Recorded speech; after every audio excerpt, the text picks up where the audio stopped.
സ്വർഗീയമായ എല്ലാ ആത്മീയ വരങ്ങളാലും ക്രിസ്തുവിൽ നമ്മെ അനുഗ്രഹിച്ചവനും കർത്താവായ യേശുക്രിസ്തുവിന്റെ പിതാവുമായ ദൈവം സ്തുതിക്കപ്പെട്ടവനാകട്ടെ. തന്റെ മുമ്പാകെ സ്നേഹത്തിൽ പരിശുദ്ധരും നിഷ്കളങ്കരുമായിരിക്കാൻ ലോകസ്ഥാപനത്തിന് മുമ്പ് തന്നെ അവിടുന്ന് നമ്മെ ക്രിസ്തുവിൽ തിരഞ്ഞെടുത്തു. യേശുക്രിസ്തു വഴി നാം അവിടുത്തെ പുത്രരായി ദത്തെടുക്കപ്പെടണമെന്ന് അവിടുന്ന് തന്റെ ഹിതവും ലക്ഷ്യവും അനുസരിച്ച് മുൻകൂട്ടി തീരുമാനിച്ചു. അവിടുന്ന് ഇപ്രകാരം ചെയ്തത് തന്റെ പ്രിയപ്പെട്ടവനിലൂടെ നമ്മിൽ ചൊരിഞ്ഞ തന്റെ കൃപയുടെ മഹത്വത്തിനും പുകഴ്ചയ്ക്കും വേണ്ടിയാണ്. അവിടുത്തെ കൃപയുടെ സമൃദ്ധിക്കൊത്ത് നമുക്ക് ക്രിസ്തുവിൽ പാപമോചനവും അവന്റെ രക്തം വഴി രക്ഷയും കൈവന്നിരിക്കുന്നു.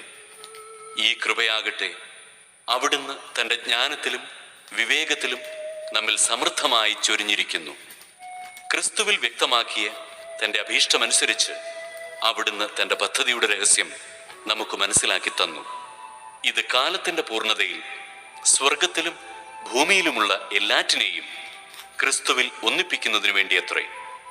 തന്റെ ഹിതമനുസരിച്ച് എല്ലാം പൂർത്തിയാക്കുന്ന അവിടുന്ന് തന്റെ പദ്ധതി അനുസരിച്ച് അവനിൽ നമ്മെ മുൻകൂട്ടി തിരഞ്ഞെടുത്ത് നിയോഗിച്ചു.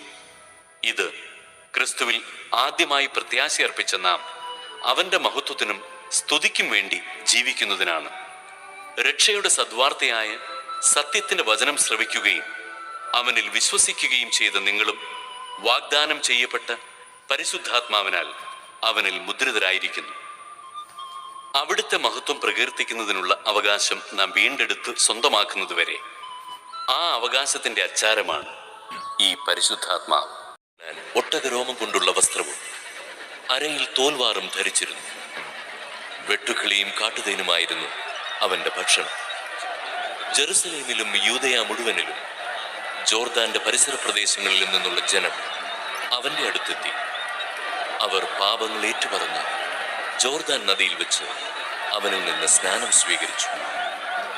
അനേകം ഫരിസയരും സദുക്കായരും സ്നാനമേൽക്കാൻ വരുന്നത് കണ്ട് യോഹന്നാൻ അവരോട് പറഞ്ഞു, അണലി സന്തതികളെ, ആസന്നമായ ക്രോധത്തിൽ നിന്ന് ഓടിയകലാൻ നിങ്ങൾക്ക് മുന്നറിയിപ്പ് നൽകിയത് ആരാണ്?